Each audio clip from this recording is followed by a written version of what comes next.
বন্ধুরা, শাহরুখ খান যখন আইপিএলে মুস্তাফিজুর রহমানের মতো প্লেয়ারকে কিনেছিল, তো অন্ধভক্তরা হাও হাও করে কান্না করে বেড়াচ্ছিল, যেটা ভারত সরকার পারমিশন দিয়েছিল বলেই বাংলাদেশের প্লেয়াররা ভারতবর্ষে এসে আইপিএল খেলতে পারত।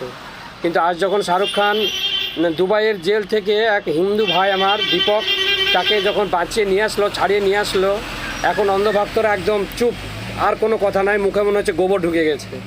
হ্যাঁ, তারপর আমার আজ বিহারে খান স্যার দেখতে পাচ্ছেন কিভাবে একটা এত হাই কোয়ালিটির হসপিটাল তৈরি করে আজ সাধারণ মানুষকে একদম কম পয়সায় চিকিৎসা দিচ্ছে।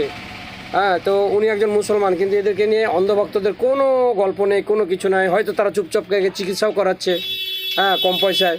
হ্যাঁ, তো এটা তো সরকারের কাজ, অথচ আজ একজন শিক্ষক সে এরকম দেশে এত উন্নতি করার চেষ্টা করছে, চিকিৎসা ব্যবস্থার এত উন্নতি করেছে। ভালো লাগলে ভিডিওটা শেয়ার করবেন।